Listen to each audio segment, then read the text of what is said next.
నుంచి నిర్గమకాండము 13వ అధ్యాయము 13వ వచనం.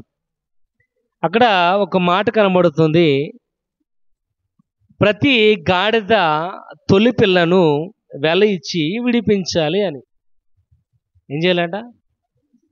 ప్రతి యొక్క గాడిద తొలి పిల్లను వెల ఇచ్చి విడిపించాలి అని. గాడిద యొక్క ప్రతి ప్రథమ ఫలాన్ని ఏం చేయాలంటే విడిపించాలి, దానికి వెల ఇవ్వాలి. ఆ కింద మాటలో రాయబడుచుంది, దానిని ఏ విధంగా జరిగించాలి అంటే, ఏ విధంగా వెల ఇచ్చి ఇప్పించాలంటే, గాడిదకు ప్రతిగా గొర్రె పిల్లను ప్రతిష్ఠిత చేయాలి. అంటే ప్రతి గాడిద తొలి పిల్లను ఏం చేయాలంటే గొర్రె పిల్లనిచ్చి విడిపించాలి అని రాయబడుచుంది. అంటే ఆ వాక్యము మనకు తెలియజేస్తుంది, గాడిదకు ప్రతిగా గొర్రె పిల్లను ఇవ్వాలి అని. గాడిదకు ప్రతిగా గొర్రె పిల్లను ఇవ్వాలి. ఆ కింద వాళ్ళలో రాయబడుచుంది, అట్లు దానిని విడిపించకపోయినట్లయితే అంటున్నాడు. ఏ విధంగా? గాడిదకు ప్రతిగా గొర్రె పిల్లను ఇచ్చి ప్రతిష్ఠించకపోయినట్లయితే ఇప్పుడు ఏం చేయాలంట? దాని మెడను విరగదీయాలి అని. దాని మెడను విరగదీయాలి అంటే ప్రతి ఒక్క గాడిద ప్రథమ పిల్లని ఏం చేయాలంట? గొర్రె పిల్లని ఇచ్చి విడదీయాలి, విడిపించాలి. ఇన్ కేస్ విడిపించకపోయినట్లయితే, ఆ విధముగా గాడిదకు ప్రతిగా గొర్రె పిల్లని కనుక ఇవ్వకపోయినట్లయితే ఆ గాడిద యొక్క మెడను ఏం చేయాలంట? విరగదీయాలంటే చనిపోవాలి. అంటే ఇప్పుడు గాడిద బ్రతకాలి అంటే, గాడిద బ్రతకాలంటే గొర్రె పిల్లని ఏం చేయాలంట? ఇవ్వాలి. గాడిద బ్రతకాలంటే గాడిదకు ప్రతిగా గొర్రె పిల్లను ఇవ్వాలి అన్న అర్థం అక్కడ. అదే అక్కడ మాట రాయబడుచుంది, ప్రతి గాడిద తొలి పిల్లను వెల ఇచ్చి విడిపించి దానికి మారుగా గొర్రె పిల్లను ఏం చేయాలంట? ప్రతిష్ఠిత చేయాలి. అట్లు దానిని విడిపించని ఎడల దాని మెడను విరగదీయాలి అని. ఇక్కడ దినం మనం నేర్చుకుందాం, గాడిదకు ప్రతిగా బలి అయిన గొర్రెపిల్ల ఏంటి నేర్చుకుందాం. ఎందుకు గాడిద, దాన్ని ఎందుకు విడిపించాలి? ఒకసారి మనము నిర్గమాకాండం చదివినట్లయితే అర్థమవుతుంది.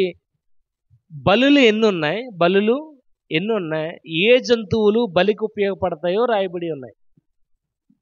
గువ్వలు, పావురాలు, ఎద్దులు, పొట్టేళ్ళు, గొర్రెలు, ఈ విధంగా అనేకమైన జంతువులు రాయబడి ఉన్నాయి. కానీ ఇక్కడ మాత్రం అంటున్నాడు, గాడిదను మాత్రము గాడిదను గనక విడిపించాలి అంటే గొర్రె పిల్ల మాత్రం కావాలి అని. ఎందుకు అంటే ఒకసారి మనం ఆలోచన చేస్తున్నట్లయితే, బలికి అనేకమైనవి ఉన్నప్పటికీ ఎందుకు ప్రత్యేకముగా గాడిద విషయంలోనే ఈ విధంగా మాట్లాడడానికి గల కారణం ఏంటంటే, మొదటగా రాయబడుచుంది, ఈ గాడిద బలికి పనికి వచ్చేదైతే కాదు. మొదటగా మనం చూడవలసిన విషయం ఏంటంటే, ఈ గాడిద బలికి పనికి రాదు. మనకి అనేకమైన జంతువులు ఉన్నాయి, మనకు తెలిసి చాలా రకరకాలైన జంతువులు ఉన్నాయి. కానీ పిల్లలు మాట వినకపోతే మనకు మొదట గుర్తొచ్చే జంతువు ఏదంటే గాడిద. గాడిదలాగా ఉన్నాం, గాడిదలాగా పెరిగావు, గాడిదలాగా ఉన్నావు. కాబట్టి మొదట ఎన్ని జంతువులు ఉన్నా మనకు మొదట గుర్తొచ్చేది గాడిద. ఎవడన్నా పాట పాడాడు అనుకోండి, ఎవరైనా పాట పాడి మాట్లాడుతున్నాడు అనుకోండి, గాడిద అరిసినట్టు ఉంది అంటాం. ఏమంటాం? గాడిద అరిసినట్టు ఉందా అంటాం, కానీ గుర్రం అరిసినట్టు ఉందాను, ఆవు అరిసినట్టు ఉందాను, గేదె అరిసిందని అడ్డు అన్నాం. ఏమంటాం? గాడిదలో గరుతున్నావు ఏంట్రా అంటాం. అంటే ఎన్ని జంతువులు ఉన్నా మనకు గుర్తొచ్చేది గాడిద మాత్రమే మనకు గుర్తొస్తుంది. ఎందుకంటే గాడిద సౌండ్ ఎవరు కూడా నచ్చదు. గాడిద సౌండ్ ఎవరు కూడా నచ్చదు. దాని చేష్టలు ఎవరికి నచ్చవు. గాడిద అంటేనే ఇష్టం ఉండదు. కానీ గాడిద పాలు మాత్రం చాలా విలువ. గాడిద పాలు మాత్రం లీటర్ పాలు 6,000 రూపాయలు. గాడిద పాలు లీటరు 6,000. మనకి 50 రూపాయలు 70 రూపాయలు తెలుసు అమ్మ, 6,000 మాత్రం మనకు తెలియదు. కానీ ఇక్కడ రాయబడుచున్న మాట ఏంటంటే గాడిదకు ప్రతిగా గొర్రెపిల్లను మాత్రం ఇవ్వాలి. ఎందుకంటే ఇక్కడ రాయబడుచుంది గాడిద బలికి పనికి వచ్చేదైతే కాదు. ఇక్కడ కూడా ఒకసారి మనం ఆలోచన చేసినట్లయితే గాడిద విడిపించబడాలి అంటే గొర్రెపిల్ల అనేది అవసరం. గాడిద బ్రతకాలంటే గొర్రెపిల్ల కావాలి. ఆ యొక్క గాడిద కనుక బ్రతకాలి. ఎందుకంటే అక్కడ రాయబడుచుంది ఆ గాడిదకు ప్రతిగా గొర్రెపిల్ల కనుక లేకపోయినట్లయితే దాన్ని మెడ విరిచి పడేయాలని రాయబడుచుంది. మెడ విరవడం అంటే చంపేయటం. ఇప్పుడు గాడిద బ్రతకాలి అంటే గొర్రెపిల్ల అనేది ఎలాగైతే అవసరమో, గాడిద లాంటి మన యొక్క జీవితం కూడా మారాలి అంటే గొర్రెపిల్ల అనే క్రీస్తు కూడా అవసరం. ఎందుకు గాడిద లాంటి మన యొక్క జీవితం అన్నానంటే ఒక ఎగ్జాంపుల్ మనం చూద్దాం. లూకా రాసిన సువార్త 23వ అధ్యాయము 18వ వచనం చూద్దాం. లూకా రాసిన సువార్త 23వ అధ్యాయం 18. వారందరూ ఎవరు? ఆ యొక్క ప్రాంగణములో ఉన్న వారందరూ కూడా వీనిని అంటే యేసు ప్రభుని బంధించి మాకు బరబ్బాని విడుదల చేయమని అందరూ ఏకగ్రీవంగా కేకలు వేశారని రాయబడుచుంది. ఇక్కడ రాయబడుచు ఎందుకంటే బరబ్బా యొక్క జీవితము గాడిద వంటి జీవితం. ఎందుకు బరబ్బా వంటి జీవితం గాడిద వంటి జీవితం అంటే ఆ యొక్క సమయంలో గనక యేసు ప్రభు గనక లేకపోయినట్లయితే బరబ్బా విడుదల చేయబడడానికి అవకాశం అనేది లేదు. ఇప్పుడు బరబ్బా అనే గాడిద విడుదల చేయబడాలి అంటే గొర్రెపిల్ల వంటి యేసు ప్రభు అవసరం. అదే వచ్చిన చదవండి మళ్ళీ అమ్మా, పైకి వచ్చిన చదవండి. వారందరూ వీరిని చంపి మాకు బరబ్బాని విడుదల చేయమని ఏకగ్రీవంగా కేకలు వేసిరి. వీడంటే బరబ్బా పట్నములో జరిగించిన ఒక అల్లరి నిమిత్తమును నరహత్య నిమిత్తమును అతడు చెరసాల్లో వేయబడి. ఇక్కడ రాయబడుచుంది బరబ్బాను ఎందుకు బంధించారు అంటే అతడు చేసిన అల్లరిని బట్టి, అతడు చేసిన నరహత్యను బట్టి బరబ్బాను బంధించారు. కానీ బరబ్బా అంటే జీవితము మన యొక్క జీవితమునకు దగ్గరగా ఉంది. ఎందుకంటే మనం కూడా అల్లరి చేసేవారు. అల్లరి అంటే ఒక క్లాసులో ఉన్నప్పుడు అల్లరి చేయడం కాదేమో. అల్లరి అంటే ఏదో డిస్టర్బ్ చేయడం కాదు. అక్కడ అతని యొక్క పని ఏంటంటే ఒక వ్యక్తి ఇంకో వ్యక్తి మధ్య గొడవలు పెట్టడం, ఒక కుటుంబం మరో కుటుంబం మధ్య గొడవలు పెట్టడం, ఒక దేశం మరొక దేశం మధ్య గొడవలు పెట్టడం, వారిని చంపడం అతని యొక్క హాబీగా ఉండేవాడు. అంటే దేశంలో ఉన్న శాంతిని పాడు చేసేవాడు బరబ్బా. ఇక్కడ రాయబడుచున్న ఏంటంటే బరబ్బాను విడుదల చేయండి, యేసు ప్రభుని బంధించండి అని వారు ఏకగ్రీవంగా కేకలు వేసిన వారుగా కనబడుతున్నారు. ఇక్కడ మన సందర్భం రాయబడుచు గాడిదకు ప్రతిగా బలి అయిన గొర్రెపిల్ల. ఒకవేళ గాడిద అంటే బరబ్బా గనక విడుదల చేయబడకపోయినట్లయితే అతడు చనిపోవాలి. కానీ అతను చనిపోవడానికి ప్రతీక గొర్రెపిల్ల వంటి యేసు ప్రభు తన ప్రాణాన్ని త్యాగం చేశాడు. యేసు ప్రభు ఆ సందర్భంలో ఉన్నాడు కనుక అతను అంటున్నాడు యేసు ప్రభుకి ప్రతిగా బరబ్బాను విడుదల చేశారు అని రాయబడుచుంది. కాబట్టి మొదటికి ఇక్కడ రాయబడుచుంది గాడిదకు ప్రతిగా బలి అయిన గొర్రెపిల్ల. కానీ ఎందుకు గాడిద అంటే గాడిద బలికి పనికి వచ్చేది కాదు. మన యొక్క జీవితంలో కూడా అటువంటి యొక్క అల్లరి, అటువంటి నరహత్యలు కలిగిన వారిగా ఉన్నట్లయితే మనం కూడా బలికి పనికొచ్చే వాళ్ళం కాదు. మనము బలికి పనికొచ్చే వాళ్ళము కాదు. అమ్మ, మీరు ఎవరైనా చంపారా? నేను చంపాను చేయొద్దండి. ఎవరినైనా ఇప్పుడు దాకా చంపారా? మీరు ఎవరిని చంపలేదా? చదవండి, చూడండి. మీరు చంపరని చెప్తుందండి బైబిల్. మత్తయి సామెతల గ్రంథము 12వ అధ్యాయం. సామెతల గ్రంథం 12వ అధ్యాయం 18వ వచనం. కత్తిపోటు వంటి మాటలు పలుకువారు కలలు. ఇక్కడ రాయబడి ఏంటంటే కత్తిపోటు వంటి మాటలు పలుకువారు కలరు అంటున్నాడు. కత్తిపోటు వంటి మాటలు అంటే ఏంటమ్మా? మన కొన్ని మాటలు వింటూ ఉంటాం. ఆ మాటలు విన్నట్టయితే అమ్మా మన హృదయాన్ని అమ్మా కత్తులతో రంపాలతో పొడిచినట్టు ఉంటుంది అమ్మా. మన హృదయంలో కత్తులు పొడిచాం అనుకోండి, వాడు బతుకుతాడా? చెప్పాలి. మన కత్తుతో ఎవరినైనా పొడిచాం అనుకోండి, వాడు బతుకుతాడా? అంటే మనం ఎంతమందిని చంపాం? నీకు 30 సంవత్సరాలు అయితే అమ్మా, నీకు 30 సంవత్సరాల వయసు అయితే ఈ 30 సంవత్సరాలు నువ్వు ఎంతమందిని చంపుంటావు? మరి ఎవరిని చంపలేదంటున్నారు? ఇక్కడ రాయబడి వచ్చింది, కత్తిపోటు వంటి మాటలు పలుకువారు కలరు. వారు దేవునికి ఇష్టమైన వారేది కాదు. ఇక్కడ రాయబడి వచ్చింది, మనము బలికి అర్పించబడిన వారిగా ఉండాలి అంటే, మనము బలికి అర్పించబడిన వారిగా ఉండాలి అంటే నిష్కలంకంగా ఉండాలి. ఇక్కడ వాక్యభాగము రాయబడి వచ్చింది. మనం అనుకోవచ్చు నేను అల్లరి ఏం చేయట్లేదని. చూడండి, గలతీ రాసిన పత్రిక 5వ అధ్యాయం 21వ వచనం చూద్దాం. ఆటపాటలు ఏంటంట? ఇవి శరీర కార్యాలను రాయబడుచుంది. ఏంటది? అల్లడితో కూడిన ఆటపాటలు. కాబట్టి బరబ్బా యొక్క జీవితంలో కూడా అల్లడితో కూడిన ఆటపాటలు అనేవి ఉన్నాయి. వారు కొట్టుకుంటూ ఉంటే అమ్మా, వారు కొట్టుకుంటూ చచ్చిపోతూ ఉంటే ఆనందించేవాడు బరబ్బా. కనుక ఇక్కడ రాయబడచ్చు, యేసు ప్రభు కనుక సందర్భములు కనుక లేకపోయినట్లయితే బరబ్బా విడుదల చేయబడడానికి అవకాశం అనేది లేదు. కానీ కింద వచనాలు చదివినట్లయితే అటువంటి భయంకరమైన బరబ్బా కూడా మారినట్లుగా కనబడుతుంది. దానివల్ల కారణం ఏంటంటే ఆ గాడిదకు ప్రతిగా బలి అయిన గొర్రెపిల్ల అనేది అక్కడ కనబడుతుంది. ఆ సందర్భంలో కనుక యేసు ప్రభు కనుక లేకపోయినట్లయితే అమ్మా బరబ్బా బయటకు వచ్చేయడానికి అవకాశం అనేది లేదు.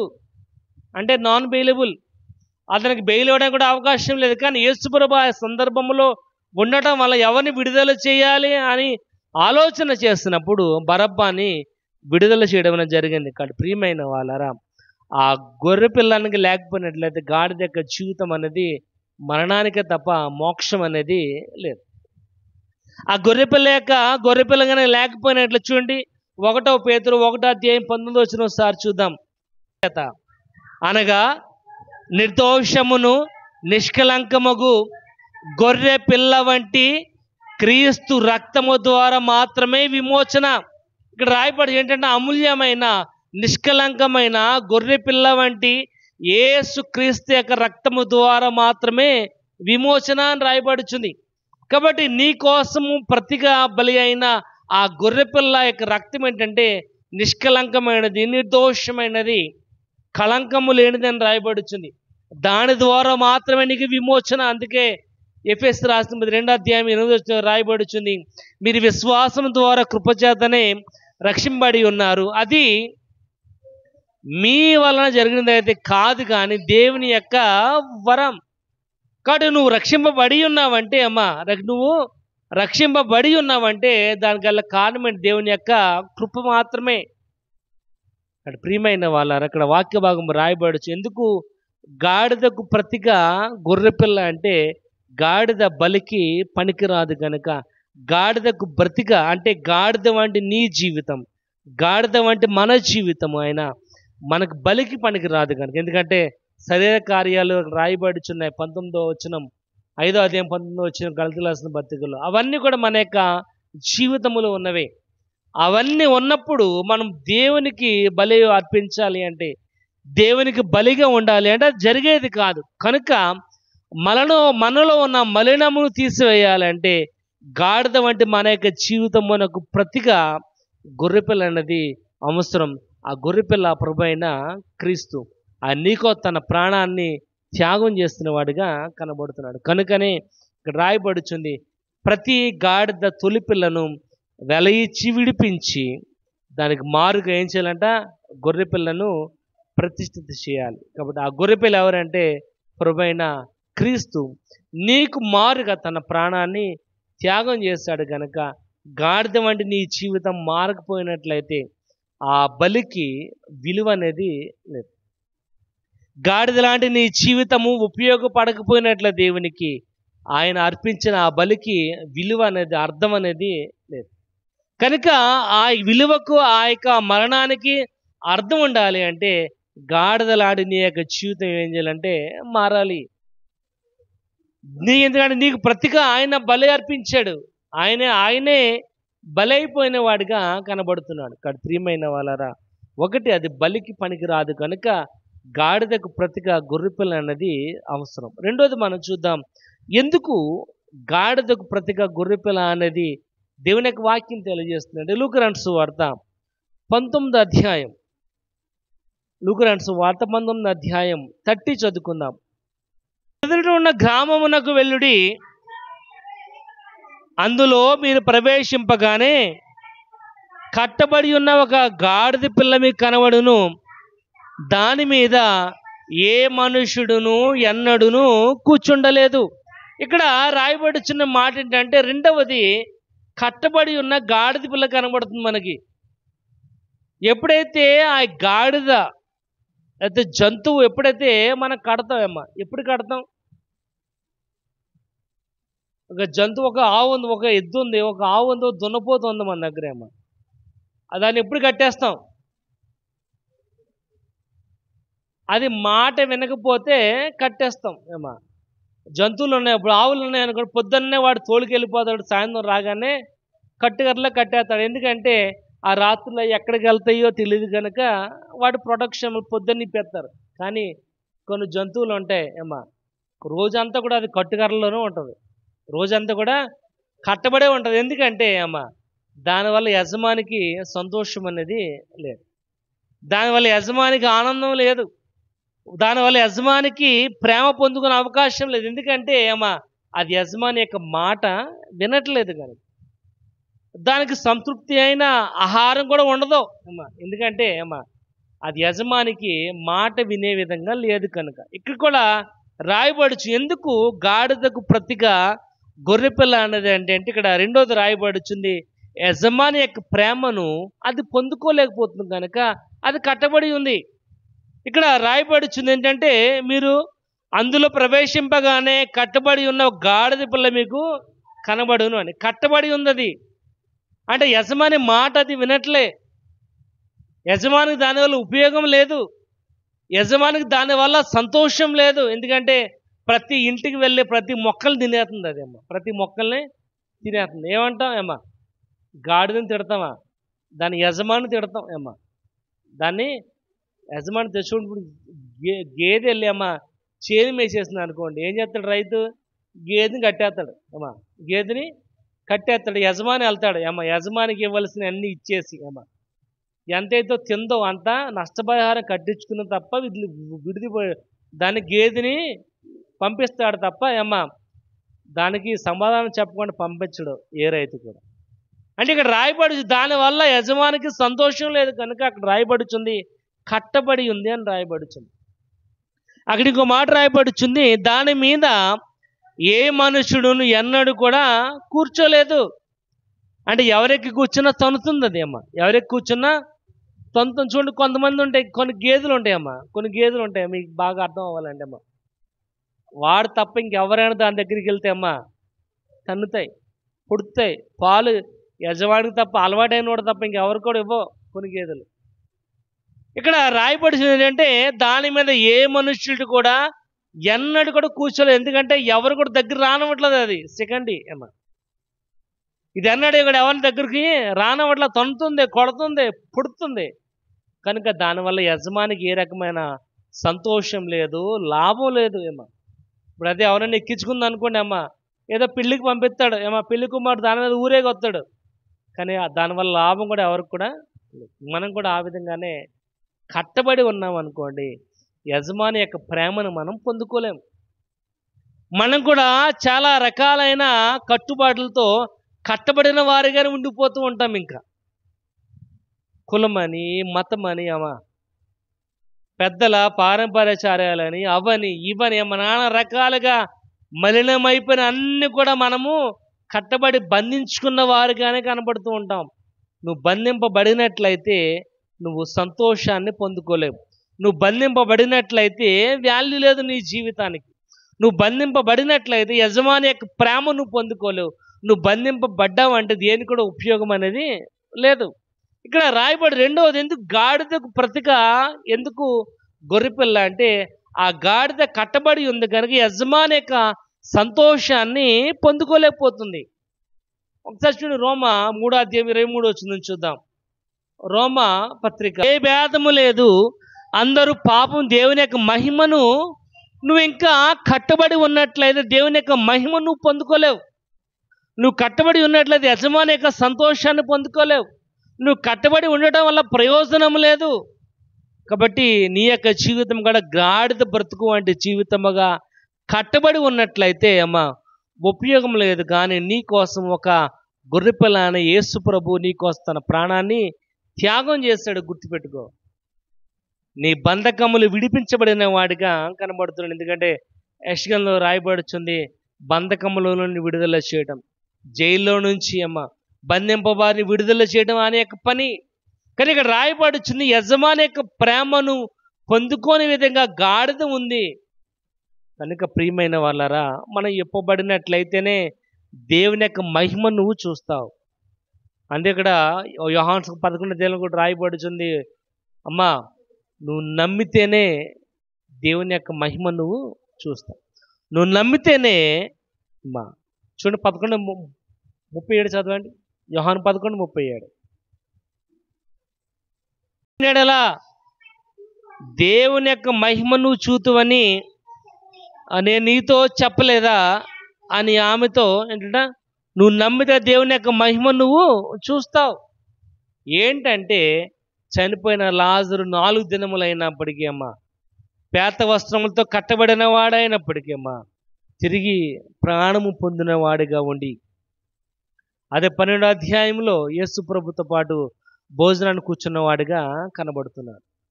ప్రియమైన వాళ్ళరా, నువ్వు కట్టబడి ఉంటే ప్రయోజనం లేదు. కట్టబడి ఉంటే దేవుని యొక్క ప్రేమను పొందుకోలేవు. కాబట్టి మనం కూడా మన యొక్క జీవితం అనేకమైన ఆచారాలను బట్టి కట్టబడిన వారిగా కనబడుతూ ఉంటాం. కానీ యోహాను అంటున్నాడు, ఇదిగో లోక పాపములను మోసుకొని పోవు దేవుని గొర్రెపిల్ల. కానీ గొర్రెపిల్లైన క్రీస్తు నీ కోసము తన ప్రాణాన్ని త్యాగం చేసి బంధింపబడిన నిన్ను విడిపించవాడిన వాడిగా కనబడుతుంది. ఒకసారి చూడండి, అదే లూకా రాసిన సువార్త ఒకసారి చూద్దాం. లూకా రాసిన సువార్త 19వ అధ్యాయము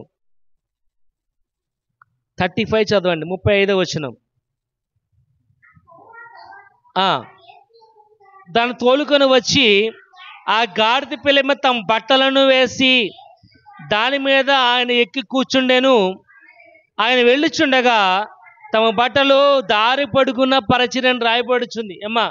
ఇప్పుడు ఎప్పుడైతే ఎవరిని కూడా అక్కడ రాయబడి అన్నాడును, ఎవడు కూడా ఎప్పుడు కూడా దాని మీద ఎక్కి ఉండలేదని రాయబడుచుంది. కానీ ఇక్కడ ఎప్పుడైతే యేసు ప్రభువు దాని దగ్గర తీసుకుని వచ్చారో, విప్పి తోలుకొని వచ్చారు, ఇప్పుడు దాని జీవితం అనేది మారింది. ఏ విధంగా అంటే యేసు ప్రభు దాని మీద కూర్చున్నాడు. ఇప్పుడు అది ఎక్కడ నడుస్తుందంటే రాళ్ళలో నడుస్తలే, రప్పల్లో నడుస్తలే, ముళ్ళలో నడుస్తలే. ఇప్పుడు ఎక్కడ నడుస్తుందంటే వారు వేసిన బట్టల మీద అది దాని నడక మారింది, దాని జీవితం మారింది. ఇక్కడ రాయబడుచుంది. ఎందుకంటే నువ్వు కూడా ఆ విధంగా కట్టబడి ఉన్నట్లయితే నీ యొక్క జీవితం మారదు. నీ జీవితం మారాలి అంటే గాడిద ఏ విధంగా విప్పబడిందో ఆ విధంగా నువ్వు కూడా విప్పబడాలి. ఆ విధంగా నువ్వు కూడా విప్పబడాలి. రాజుల గ్రంథములో గనురాలు ఉంది షూనేము పట్టణంలో. తన కొడుకు చనిపోయాడు. తన భర్త, నేను దాసుని దగ్గరికి వెళ్ళాలి, నేను పాస్టర్ దగ్గరికి వెళ్ళాలి. అప్పుడు అంటున్నాడు ఏమని, ఇవాళ అమాస్ కాదు, ఇవాళ పున్నమి కాదు, ఇవాళ విశ్రాంతి దినం కాదు, ఇవాళ వెళ్తావేంటి నువ్వు? అప్పుడు ఆమె మంది నేను వెళ్ళుట మంచిది. చదవండి ఇల్లరా, ఆఖరి వచ్చిన ఆ పేజీలో లాస్ట్.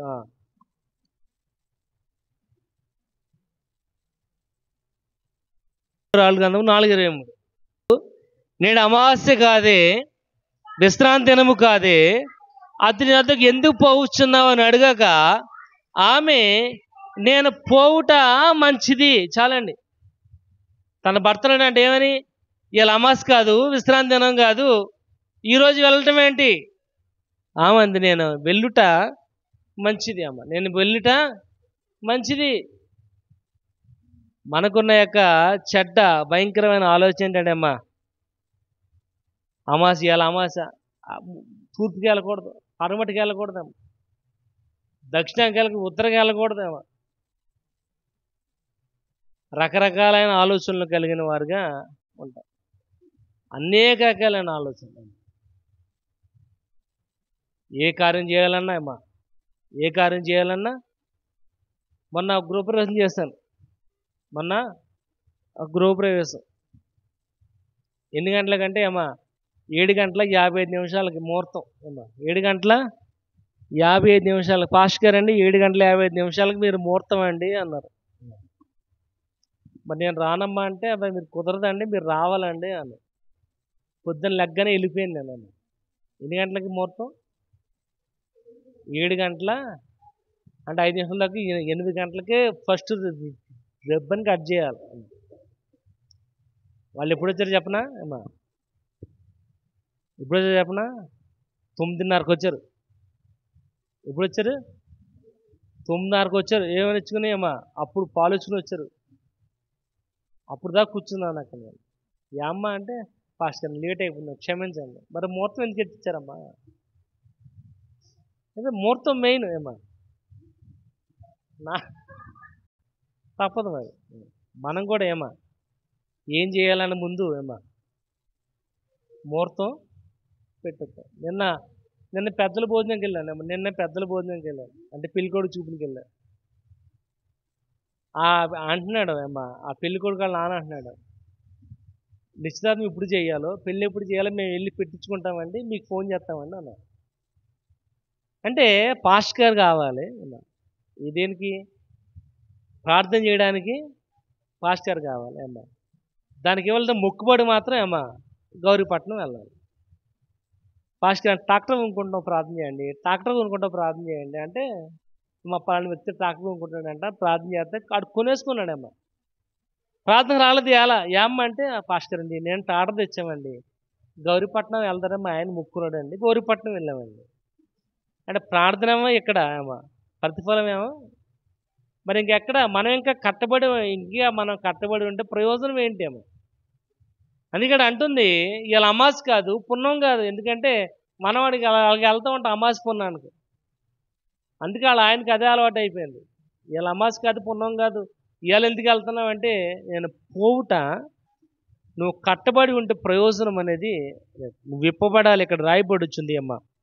ఎందుకంటే యేసు అనే పస్కా పశువు నీకు తన ప్రాణాన్ని అర్పించాడు.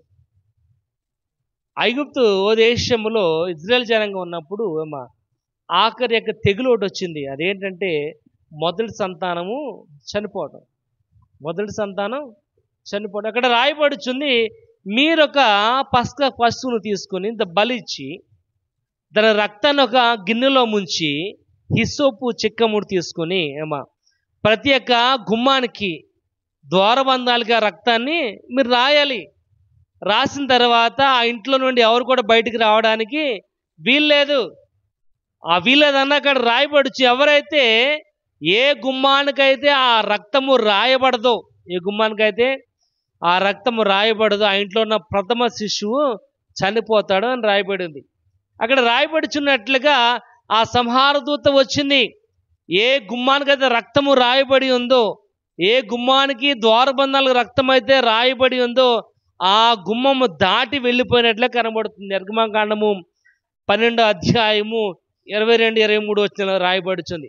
కాబట్టి నీ యొక్క జీవితంలో కూడా నువ్వు కట్టబడి ఉన్నట్లయితే ప్రయోజనం లేదు. నువ్వు విడిపించబడితేనే నీ యొక్క జీవితానికి అర్థం పరమార్థం ఉంటుంది. ఇక్కడ రాయబడుచున్నట్లుగా ప్రతి ఇంటికి కూడా, ఎందుకంటే 1 తిమోతి 2:6 రాయబడుచుంది, అందరి కొరకు విమోచన క్రయధనముగా తన్ను తానే ఆయన అర్పించుకున్నాడు.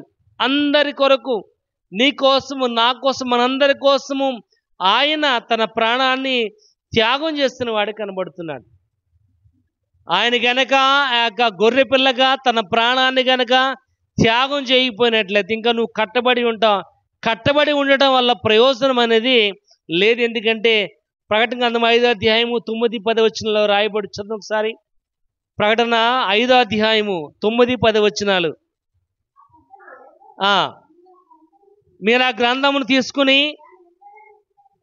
యోగ్యుడవు, నీవు వధింపబడిన వాడవై నీ రక్తమిచ్చి ప్రతి వంశములోను, ఆయా భాషలు మాట్లాడే వారిలోను, ప్రతి ప్రజలోను, ప్రతి జనములోను దేవుని కొరకు మనుషులను కొని, చాలండి, ఇక్కడ రాయబడుచుంది, నీ స్వరక్తమిచ్చి, నీ రక్తమిచ్చి ఏం చేస్తున్నాడంట?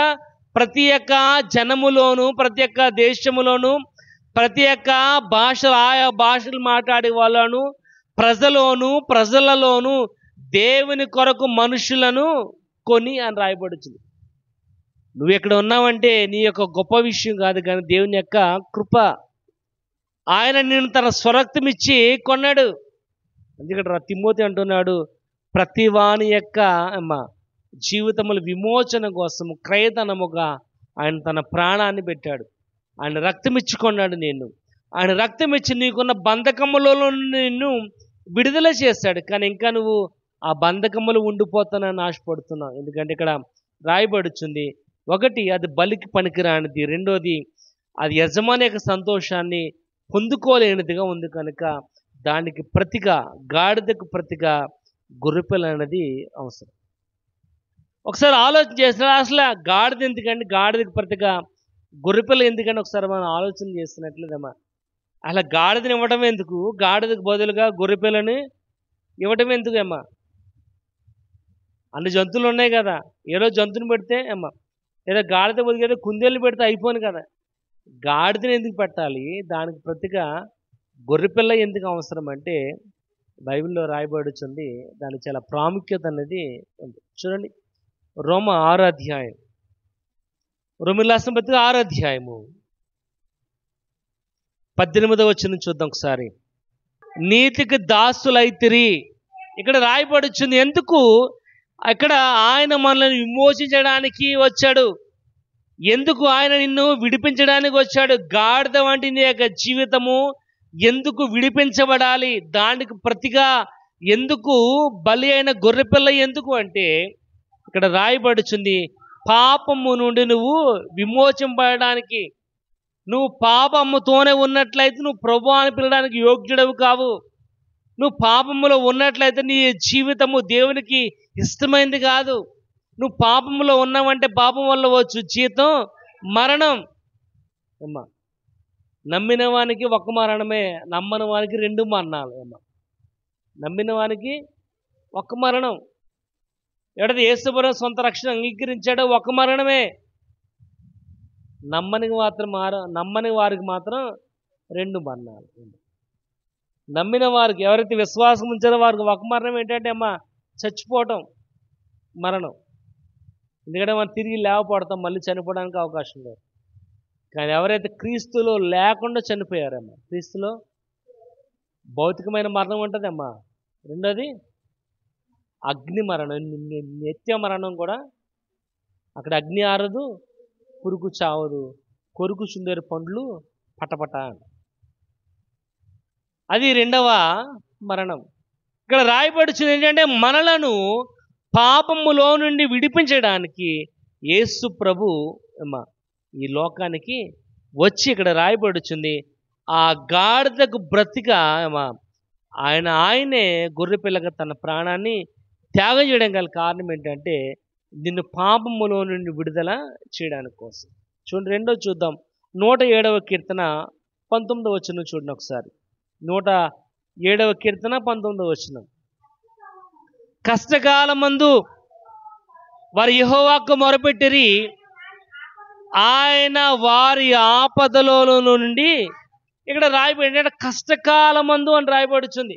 ఏంటంట దేవుడు కూడా మనకి ఎప్పుడు గుర్తొస్తాడంటే అమ్మా, కష్టం ఉన్నప్పుడు గుర్తొస్తాడు, మన బాధ ఉన్నప్పుడే గుర్తొస్తాడు అమ్మా. దుఃఖంలో ఉన్నాడు జ్ఞాపకం తప్ప ఉత్తప్పుడు మన జ్ఞాపకం రాడు. ఉత్తప్పుడు అసలు ఆయన ఉన్నాడన్న సంగతే మర్చిపోతాం. ఎప్పుడైతే మనకు భయంకరమైన ఇబ్బంది వచ్చిందో అమ్మా, ఎప్పుడు భయంకరమైన ఇబ్బంది వచ్చిందో అప్పుడు మనకి ఎవరు కావాలంట అమ్మా? దేవుడు కావాలి. సరే అనుకుంటా ఉంటాం ఏమని అమ్మా, మనం అనుకుంటాం ఏమని, దేవుడితో మనకు పని ఏముందని. మన కష్టం వచ్చినప్పుడే దేవుడు గుర్తొస్తాడు తప్ప అమ్మ ఉత్తప్పుడు గుర్తురాడు మనకు. ఇక్కడ రాయబడి ఏంటంటే, నీ ఆపదలో నుండి కష్టకాలం మందు వారు మొరపెట్టగా ఆపదలో ఉన్నప్పుడు దేవుడు వారిని ఏం చేస్తాడంటే విడిపించాడు. కానీ నిన్ను ఆపదలో నుండి విడిపించాలని ఆయన నీ కోసం ఈ లోకానికి వచ్చాడు. తర్వాత వచ్చింది చదవండి, 20 చదవండి. ఆయన తన వాక్కును పంపి ఏం పంపించాడంట? ఆయన తన వాక్కును పంపించాడు. ఈ వాక్యం ఏంటంటే, ఆది అందు వాక్యం ఉండను, వాక్యము దేవుడై ఉండను, ఆ వాక్యము దేవుని యొద్ద ఉండి, కాబట్టి ఆ వాక్యమైన దేవుణ్ణి ఆయన నీ కోసం ఈ లోకానికి పంపాడు. ఎందుకంటే నువ్వు కష్టంలో ఉండకూడదు, ఆపదలో ఉండకూడదు, నిన్ను విడిపించాలని ఆయన యొక్క ముఖ్యమైన ఉద్దేశము. కనుక గాడిద వాడి నీ యొక్క జీవితమునకు బలి అయిన గొర్రెపిల్ల ప్రభువైన క్రీస్తు. కనుక నువ్వు పాపములో నుండి విమోచింపబడాలని, ఆపదలో నుండి కష్టములో నుండి నువ్వు విడిపించబడాలని ఆయన నీ కోసం వచ్చినట్లుగా కనబడుతుంది. చూడండి 41వ కీర్తన 3వ వచనం. 41వ కీర్తన 3వ వచనం. రోగ సాయము మీద యెహోవా ఆయన ఆదరించును, రోగము కలుగగా యెహోవాయే వారిని. కానీ ఇక్కడ 3ది రాయబడుచుంది. ఎందుకు ఆయన నిన్ను విడిపించడానికి వచ్చాడంటే, నిన్ను స్వస్థపరచడానికి. నిన్ను స్వస్థపరచు యెహోవా నేనే, యెహోవా రాఫా, నిన్ను స్వస్థపరచువాడను నేనే. కానీ మనము ఈ స్వస్థత పొందుకోవడానికేమో అనేకమైన చోట్లకి మనం వెళ్ళిపోతూ ఉంటాం. ఈ స్వస్థత పొందుకోవడానికి కోసము అనేక ఇబ్బందులైన పడుతూ ఉంటాం, అనేక కష్టాలను పడుతూ ఉంటాం. ఆయన అంటున్నాడు, కుమారి నీ విశ్వాసం నిన్ను. ఇప్పుడు స్వస్థపడాలంటే మనం ఎక్కడికి వెళ్ళాలి అమ్మా? విశ్వాసం దగ్గరికి రావాలి తప్ప అమ్మా నువ్వు గుణదల మెట్లు ఎక్కినా అమ్మా, వేగేశ్వరం మెట్లు ఎక్కినా, నువ్వు ఏ మెట్లు ఎక్కినా ప్రయోజనం అనేది ఎక్కడ రావాలి? నువ్వు విశ్వాసం అనే మెట్లు ఎక్కినట్లయితే స్వస్థత నీ ఇంట్లో ఉంటుంది. అవసరం తీరాలంటే నువ్వు విశ్వాసంతో ప్రార్థన చేయాలి. అందుకే అమ్మా కొండలను పెగిలింపగల విశ్వాసము కలిగిన వారుగా ఉండాలి. అంటే ఇక్కడ రాయబడుచున్న మాట ఏంటంటే, నిన్ను స్వస్థపరిచేవాడు యెహోవా. కానీ నీ యొక్క జీవితంలో స్వస్థత కలగాలని ఆయన ఈ లోకానికి పంపించబడిన వాడిగా ఉన్నాడు. ఆఖరిగా చూద్దాం, యెషయా గ్రంథము 62వ అధ్యాయం 2వ వచనం చూద్దాం. యెషయా గ్రంథము 62వ అధ్యాయం 2వ వచనం. పేపర్ తిప్పమ్మ. యెహోవా నియమింపబోవు కొత్త పేరు నీకు ఏంటంట? యెహోవా నియమింపబోవు కొత్త పేరు నీకు. నీ యొక్క జీవితంలో ఎందుకు యేసు ప్రభు ఈ లోకానికి వచ్చి నిన్ను విడిపించడానికి గల కారణం ఏంటంటే, నీ యొక్క జీవితంలో కొత్త పేరు నీకు కలగాలని. ఏంటంట? కొత్త పేరు నీకు కలగాలని. కానీ నీకు పేరు ఉంది, ఆ పేరు అమ్మ కొత్త పేరుగా ఉండాలి అంటే ఆయనే తప్ప వేరొకటి లేదు. నీ జీవితంలో పేరు మార్చుకున్నంత మాత్రాన ప్రయోజనం అనేది లేదు. నేను అలా ఉండనండి, ఇలాగే ఉంటానండి, నా పేరు మార్చండి అంటే ఉపయోగం లేదు. పేరు మార్చుకుంటే బ్రతుకు మారదు అమ్మా. పేరు మారితే బ్రతుకు మారదు. నీ జీవితం మారాలి దేవుని కోసం. నీ జీవితం దేవుని కోసం మారినట్లయితే నీ పేరుని ఆయనే మారుస్తాడు. ఇక్కడ రాయబడుచుంది. ఎందుకు ఆయన ఈ లోకానికి నిన్ను విడిపించడం గల కారణం ఏంటంటే, నీ యొక్క జీవితంలో కొత్త పేరు నీకు కలగ. అందుకే సమూయేలు గ్రంథంలో రాయబడుచుంది. చూడండి 2వ సమూయేలు 7వ అధ్యాయం 9వ వచనం చూద్దాం. 2వ సమూయేలు 7వ అధ్యాయం 9వ వచనం. అమ్మా నీవు పోవు చోట్లలో నీతో పాటు ఉండి నీ శత్రులందరూ నిర్మూలన చేసి లోకముల గనుల కలిగిన పేరు నేను నీకు. ఎవరమ్మ కలుగు చేసేది? దేవుడు తప్ప మనుషులు కాదు. దేవుడు తప్ప నువ్వు మార్చుకున్న పేరు వల్ల అయితే కాదు. ఇక్కడ రాయబడి ఏంటంట, లోకములో ఉన్న గనులైన వారి కలుగు పేరును ఆయన నీకు ఇస్తాడు. ఆ విధంగా కట్టబడి కనుక నువ్వు ఉన్నట్లయితే ప్రయోజనం లేదు. నువ్వు బలికి ఉపయోగపడినట్లయితే ప్రయోజనం లేదు. అందుకే గాడిదకు ప్రతిగా బలి అయిన గొర్రెపిల్ల అది ప్రభు అయిన క్రీస్తు.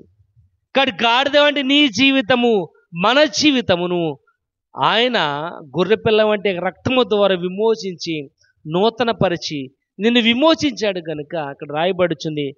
అందుకే అంటున్నాడు, గాడిదకు ప్రతిగా అమ్మా ఏం చేయాలంట, ప్రతి గాడిద తొలి పిల్లను వెల ఇచ్చి విడిపించి దానికి ప్రతిగా గొర్రెపిల్లను ప్రతిష్ఠించాలి. ఇన్ కేసు ప్రతిష్ఠించకపోయినట్లయితే దాన్ని మెడ విరిచేయాలని రాయబడుచుంది. కానీ నువ్వు బ్రతకాలి అని, గాడిద వంటి నీ యొక్క జీవితం మారాలి, మన యొక్క జీవితం మారాలని గొర్రెపిల్ల అయిన యేసు ప్రభు మన కోసం తన ప్రాణాన్ని త్యాగం చేస్తున్న వాడిగా, విమోచన క్రయధనం పెట్టిన వాడిగా కనబడుతున్నాడు. అటు కృపను మన దేవుడు అనుగ్రహించలాగా ప్రార్థన చేద్దాం. దేవుడి కొద్ది మాటలు మనం ఇంట్లో దీవించి ఆశీర్వదించునుగాక.